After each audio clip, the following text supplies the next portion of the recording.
দেশে আবারও অস্থিতিশীল হয়ে উঠছে ডলারের বাজার। ব্যাংক খাতের পাশাপাশি খোলা বাজারেও ডলারের বিনিময় হার বাড়ছে। কিছু ব্যাংক এখন রেমিটেন্সের ডলার কিনছে ১২৬ টাকা দরে, আর খোলা বাজারে প্রতি ডলার কেনাবেচা হচ্ছে সর্বোচ্চ ১২৫ টাকায়। যদিও ব্যাংকগুলোর ঘোষিত দর অনুযায়ী প্রতি ডলারের বিনিময় হার সর্বোচ্চ হওয়ার কথা ১২০ টাকা। শেখ হাসিনা সরকারের পতনের পর দেশে ডলারের বাজার প্রায় স্থিতিশীল হয়ে এসেছিল। খোলা বাজারেও ডলারের দর ছিল নিম্নমুখী, কিন্তু নভেম্বরের শুরুতেই দর বাড়তে শুরু করে। এদিকে আইএমএফের শর্ত অনুযায়ী নির্ধারিত পরিমাণে রিজার্ভ সংরক্ষণ করতে বাণিজ্যিক ব্যাংকগুলো থেকে ডলার কেনা বাড়িয়েছে বাংলাদেশ ব্যাংক। এটিও ডলারের দর বৃদ্ধিতে বড় ভূমিকা রাখছে বলে ধারণা সংশ্লিষ্টদের।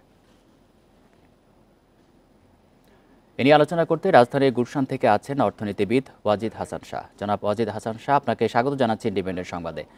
ডলারের দাম আবারও বাড়ার কারণ কি, আপনার কাছে কি মনে হয়?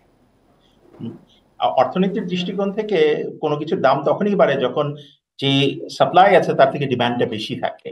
এবং আমরা অনেকদিন যাবতই দেখছি যে মানে 2022-এর মাঝামাঝি থেকে যে ডলারের দাম বাড়া শুরু করলো, সরকার 120-এর ওই ক্রলিং পেগে যেটা দিল, তারপরে কিছুটা স্থিতিশীল হয়ে আসছিল এবং আন্তর্জাতিক মাধ্যমেও আহ বিভিন্ন রেটিং এজেন্সি পর্যন্ত বলছিল যে ডিসেম্বর পর্যন্ত তাদের এক্সপেকটেশন 120-এর কাছাকাছি থাকবে।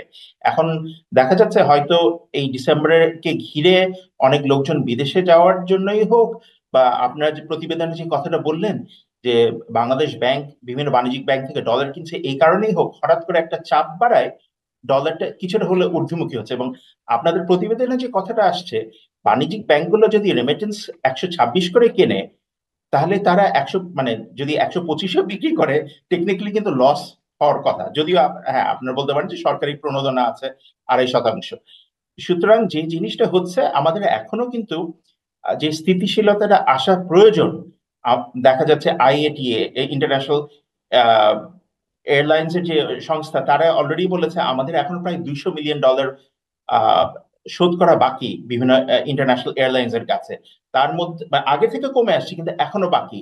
তারপরে আমাদের যে বিদ্যুৎ, আমরা যে আমদানি করি বিদ্যুৎ ভারত থেকে, আদানির কাছ থেকে, সেগুলি কিন্তু সম্পূর্ণ শোধ করা হয়নি। তার মধ্যে আমরা যেহেতু বিষয়ে একটু ইম্পোর্ট। জানাবেন, এই যে ডলারের দাম বৃদ্ধি যদি অব্যাহত থাকে, সেক্ষেত্রে আমদানি রপ্তানিতে এর প্রভাব কতটা পড়বে? অর্থনীতিতেও বা কিভাবে এটি মোকাবেলা করবে? অর্থনীতিতে তো প্রচন্ড প্রভাব পড়বেই, কারণ আমরা যেহেতু আমদানি নির্ভর দেশ। আমাদের আহ, ভোজ্য তেল থেকে শুরু করে আপনি যদি জ্বালানি তেল, সবকিছু আমাদের আমদানি করতে হয়, যেহেতু আমাদের নিজস্ব ওরকম কিছু নাই। সুতরাং ডলারের দাম বাড়া মানে আমাদের এটার ইনফ্লেশনারি প্রেশার হবে। সুতরাং মানে ডলারের দাম স্থিতিশীল থাকাটা আমাদের অর্থনীতির জন্য খুবই গুরুত্বপূর্ণ। দুর্ভাগ্যক্রমে যেটা হয়েছে যে 40% খুব অল্প সময়ের মধ্যে যে ডলারের দাম বেড়ে গেল 2022-এর পর থেকে, এটা আমাদের উপরে প্রচন্ড রকম মানে আমাদের অর্থনীতিতে ঋণাত্মক একটা প্রভাব ফেলেছে। এখন যদি সেটা আবার বাড়তে থাকে, তখন মানে সরকার যে চেষ্টা করছে যে জিনিসের দাম নিয়ন্ত্রণে আনার, ইনফ্লেশনটাকে কন্ট্রোলে আনার, তাহলে এটা করা খুব কঠিন হয়ে যাবে। আমাদের গভর্নরও যে বলছিলেন যে আগামী অর্থ বছরের মধ্যে উনি চাচ্ছেন যে 6-7% মধ্যে ইনফ্লেশনটা নিয়ে আসতে। এটা তাহলে কিন্তু খুব কঠিন কাজ হয়ে যাবে। এবং পাশাপাশি দেখা যাচ্ছে যে আহ বিভিন্ন ধরনের মানে আমদানি পণ্যের দাম বাড়ার সাথে সাথে যে জিনিসটা হয়, আমাদের আহ, মানে আভ্যন্তরীণ বাজারে যে জিনিসগুলো আমরা উৎপাদন করি, সেগুলোরও কিন্তু দাম স্বাভাবিক একই সাথে বাড়া শুরু করে।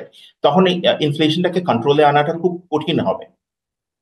জি, জনাব ওয়াজিদ হাসান শাহ, আপনাকে অসংখ্য ধন্যবাদ দিচ্ছি আমাদেরকে সময় দেওয়ার জন্য।